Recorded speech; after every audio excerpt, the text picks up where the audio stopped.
You are listening to the Critical Mass Radio Show, Orange County's business talk show, focused on exploring topics of interest to CEOs who are leading middle market companies.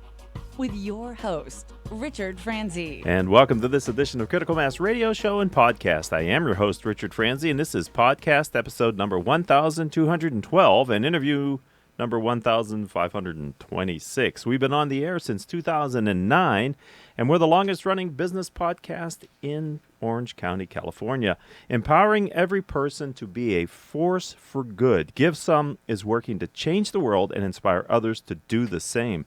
They connect individuals and charities on a single platform to join the two so their efforts are promoted on several levels. Recently, Flock became GIVSUM Foundation, giving more opportunities to truly raise awareness and funds for people looking to do good. That's why I invited Shawn Wehan back. He's the president of GIVSUM to join us and share more about his vision for both these organizations. Shawn, welcome back to Critical Mass and Radio Show. Thank you, Richard. It's good to be back on the show. Yeah, it's good to have you back. It's been a long time since I was on it last. Right, you're one of those early guests. Yes. We have to go back in the catalog and see exactly when you were on the show the first time, but you're here now again. And a lot has happened since then. So let's talk about that.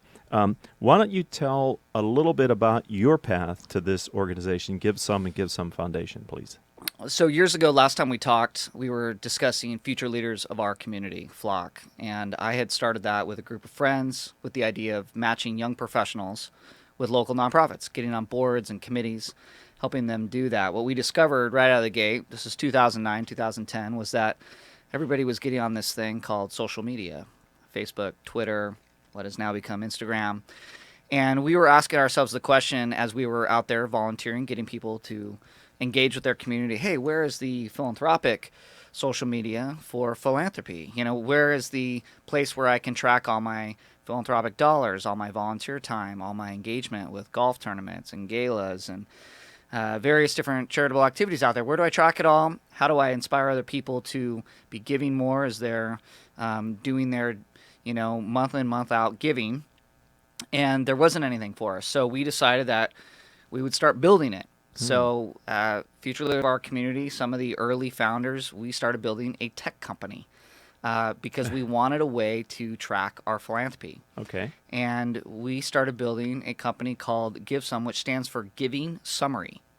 So GIVSUM. Mm-hmm. And my background had been in, before I ever did future leaders of our community, I was doing ministry. I was a youth pastor for 10 years and an adult minister for 7.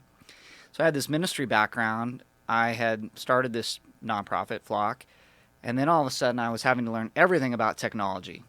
I mean, really from the grassroots up, and before I knew it, I was the president and CEO of the company. So it's been a very steep, vertical MBA learning curve over the last, what's now been 6 years, if you can believe it. Starting from scratch, from, just having an idea of wanting to solve a problem in the community of tracking people's philanthropy effectively, to now having to run a major corporation with employees and dollars coming in and investors and so you mentioned let's look at GIVSUM and the two entities that are the kind of the GIVSUM organization. Can you share that vision with our audience, please? Yeah. So there's two entities that make it up. One is GIVSUM Inc. That is our for-profit corporation. That is the actual technology company. That's the company that builds the actual functionality of a website, which is GIVSUM.com. It is, the individuals that are doing the front end, the back end, that are doing the design, that are making everything happen. So this is the technology company. This is the technology piece. And then connected to that is the GIVSUM Foundation, which is a 501c3 nonprofit. Right. And that foundation allows for dollars to be donated to any charity in the U.S. An individual can go on to GIVSUM. They can make a donation to, let's say, United Way of Minnesota. And if United Way of Minnesota is not on the platform, the GIVSUM Foundation will reroute that via check to United Way of Minnesota, if there is one. I'm not sure if there is one. But how can there not be? Yes, but the two work hand in hand. And the other thing that we do with the GIVSUM Foundation is we allow for startup nonprofit ideas to leverage the 501c3 number of the GIVSUM Foundation to start their own community-based idea and to use the GIVSUM Inc. platform to raise funds, to find volunteers, Okay. to sell tickets. And then we allow them to do that for 1 or 2 years while they're experimenting with their startup idea that eventually will become a 501c3 nonprofit. So we call that a fiscal sponsorship. Yeah. So a group of people can come in. They could say, hey, we want to use the GIVSUM Foundation to start a new nonprofit idea. And we're going to use GIVSUM Inc., the technology, to try out that idea, collect funds, see if the community will support it. Right. And if they do, we'll become our own 501c3 and be out running as our own nonprofit. So, like I said, we've done 1,500 interviews. This is the first time that I think I've heard of an incubator for It's an startups incubator for nonprofits. for nonprofits. Right? Yeah. So right now we have 12 different Really? incubating nonprofits. Wow. That, everything from children's charities, special needs children, to apprentice programs for high school students that want to build cars, want to learn how to build cars. We have a program that's about toys for children selling their own toys not selling, but giving their own toys to other kids, and the process upon which they are done using their toys, and then how they deliver it to other kids that are in need. Wow. And we have that under our umbrella as well. So Did- you can find out more about that at GIVSUM.com. How did you? Sorry to interrupt. GIVSUMFoundation.com. How did you decide to do that? To create an incubator for startup We had worked with nonprofits? so many young professionals Okay. who said to us, I really want to start this, and it's not a for-profit business, it's really a community business idea. I think it should be a nonprofit. What do you think? Should I go get a nonprofit status? And I would be like, well, you're going to go spend, Right. $3,500 maybe on some attorney fees. You're going to pay for, the $700-800 to get the 501c3. You're going to take an entire year to get that done, and then at the end of it, maybe the idea is a flop, or maybe you change your mind, decide you don't want to do it, or maybe you realize you had a passion for actually the giving part, but you didn't want to do the business part, Right. because every 501c3 is a business. Yes, they are. You have money coming in, you have money going out, you have to track all that. That's bookkeeping. You have to fundraise. That takes time and energy. And so many people will start a nonprofit, spend the first 5 years frustrated as heck because they've only had a little bit of impact, but they spent 5 years trying to build a business that they didn't want to build. And then they drop it. So we said, hey, well, why don't you get going on the actual giving part of it? Right. Like actually going out and doing the mission and vision of Right. your startup nonprofit idea. And if it works, if it takes off and it's going well and people are supporting it, then take the time. Yeah, go get your own 501c3. Wow, that's awesome. So we're talking with Shawn Wehan. So my question is for the GIVSUM Inc., what's the revenue model there? The good news about GIVSUM Inc. is that there is no startup cost to a charity and there is no monthly fee. Our business model is built around transactions, and we do it at an affordable rate, and we put the donation on the donor. So if you go to make a donation on GIVSUM, or if you go to purchase a ticket, it's going to opt you in as the donor to pay the fee. You can opt out. But basically it'll say, hey, you're making a $20 donation to the Make-A-Wish Foundation. We're going to add an extra $1.37, and the Make-A-Wish Foundation after fees will receive $20. And 95% of people will pay that fee, Sure. which means for the Makes most sense. part, it becomes almost 100% free for nonprofits. Believe it or not, that's Right. a true statistics. About 95% will pay. The charity can also pass the fee onto the donor and force the fee if they want. They can turn that on. But what we do is we charge 3.9% plus 30 cents. That includes the credit card fee. That's for a donation. For a ticket purchased, or for a membership purchased, or for an item purchased, we charge 4.9% plus 30 cents, and that's the total fee. So if you look at just about any other platform, philanthropic platform on the market, any donation platform site, ticket selling site, you're going to find that their transactional fees are actually more than that. Oh my gosh, yeah. There's sites that'll charge 7-8% plus 99 cents per ticket. Eventbrite will charge 5% Right. plus 99 cents per ticket. So we're actually coming in under that. We're trying to make it as affordable as possible. That's nice. So what that means for us is that we're a volume game. Right. We want to be servicing charities and service clubs all over the country. We want to be in every major philanthropic market around the country. We've started here in Orange County and in Southern California, Good place to start. We have been beta testing for the last 3 years, building an endless number of features for every single type of charity and every single type of service club. And when I say service club, I mean Rotary, Lions, Kiwanis, American Legions, those types of groups. And we've been building an endless number of features for them so that they can use it as an all-in-one. And it's not super advanced, but it's a nice all-in-one printer for them, if you can think of it that way, where, it'll do their basic operations. For, any small to medium-sized organization, they can do it all from one platform instead of having to use 5 or 6 different platforms just to do their basic operations. And the goal of that is to reduce the amount of friction as a staff person or as a volunteer to just, again, run the day-to-day of a charity. Okay, so let's stay focused a little bit longer on GIVSUM Inc. I like to ask entrepreneurs and leaders of companies if they have a philosophy, a guiding principle, an overarching view on how you're building the culture for that organization. Shawn, do you have one? And if so, can you share it? We have some core principles. One of those core principles is to live abundantly. And abundance is a fundamental tenet that our employees and our team really lives by. We believe that there's an abundant amount of donation dollars out there. We don't see it as limited. Okay. We think the market is big enough that more and more people can give than are giving. And it's actually abundant. There's this idea that nonprofits are in competition with each other. I don't believe that at all. I think nonprofits should collaborate better with each other. But I don't believe they're in competition with each other for volunteer hours or for dollars to be donated. I think there's a number of people out there that want to give. Because there's untapped opportunities. It's untapped opportunity. Okay.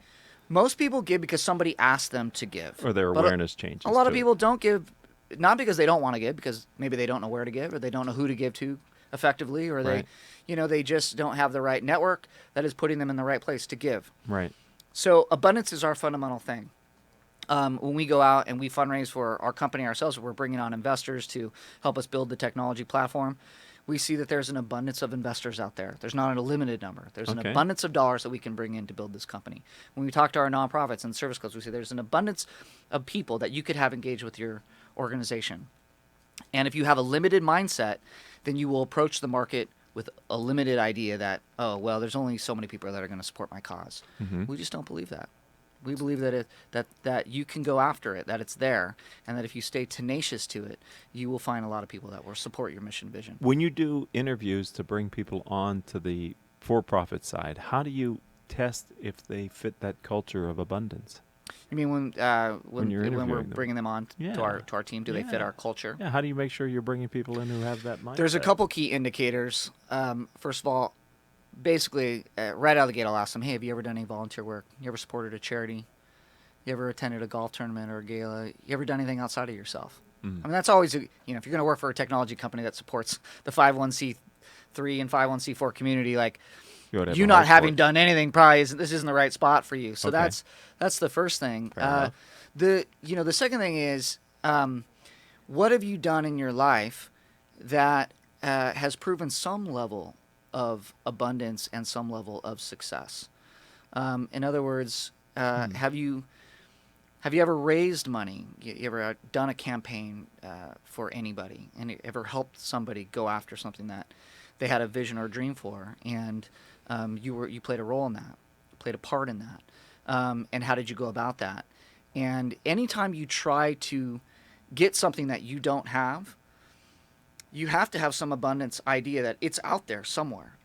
And I just have to go down the path, find my way around the roadblocks, and get there. I know it's there. I can't see it right immediately, but I have an abundance mindset that I'm going to find it, that it's going to be there, and that I'm not gonna give up along the way. So I will ask people, where in your life have you found success? And I like to start with high school. I think high school is the most telling thing. Why?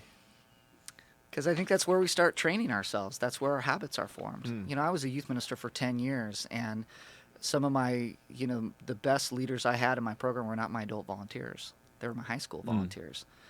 They led trips down to Mexico to build, homes for needy families, work with orphanages down there, and stepped outside of themselves to lead others to do things that they didn't think they could do. You can start doing that when you're 14, 15, 16 years old. Sure. So when I'm interviewing people, I'll ask them, tell me about your high school years. What did you do that was different or unique, or that showed some leadership capabilities, and where did you find abundance there? So did you bring this abundance philosophy with you to this latest project, or because I like the guiding principle question because it generally gives me a window into the individual who's the entrepreneur or CEO. So my question is, where did you discover this, or do you even know? Has it always just been the way it is for you? Well, this goes back to my background in theology on the idea of, what does faith in action mean? Yes. And faith in action is a lot about, you have a particular faith, and that faith is leading you to some sort of action in your life. That action is based on your gifts and talents. And in many ways, your gifts and talents and the impact they can have in the world is abundant. And when I would work with young people, I would say, you have unique gifts and talents. How are you utilizing those gifts and talents to be of service to the world? I'm going to give you some opportunities, some things that we're going to do on the weekend, or some things we're going to do during the week. We're going to visit, the soup kitchen or the local homeless shelter. We're going to do an environmental thing on the weekend, clean up the beach, whatever we're going to do. But you and your own gifts and talents can be truly abundant. So how are you going to make that happen? And when I started Future Leaders of our community, I was working with young professionals. I was saying the same thing to them. What are your gifts and talents? I remember that. Maybe you are going to serve, the local soup kitchen better than the other person's going to serve the Make-A-Wish Foundation better, or United Way better, or American Red Cross better.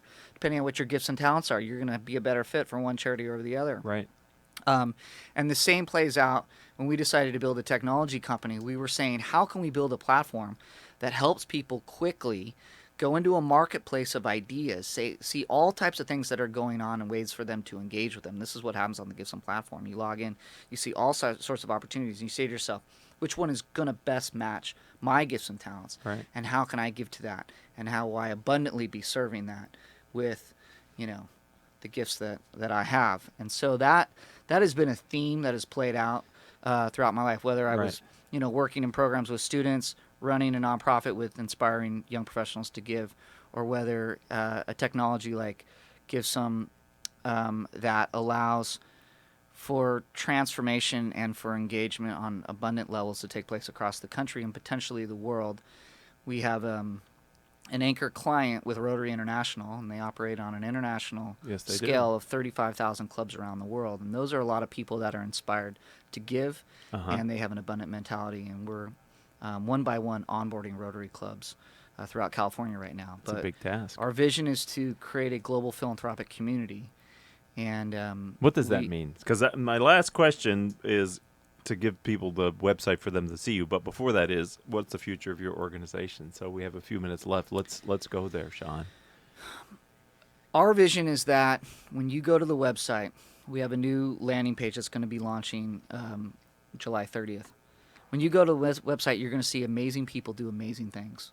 It's not going to be about donations. It's not going to be about volunteering. It's going to be about people. And you're going to click on those people, and you're going to see their philanthropic resumes. You're going to see all the extraordinary things that they're doing. And the goal is for the individual to say, hey, how amazing is this person? And what are things that I could be doing that could also contribute? Or how could I support what they're doing in a greater way? And we want to be about these amazing people that are a part of a larger community on this platform, that are encouraging and supporting one another to be doing more things with their life that contributes back to the community. So the whole platform is really going to be about that. So it is a community. It's a community of people. Right. It's a user-based philanthropic platform, just like Facebook, where you can follow each other, you can share all the work that you're doing, you can create campaigns, inspire each other to do more good work. And as you do so, you get a GIVSUM score, a giving summary score. It's a bit of a gamification into the system. Sure.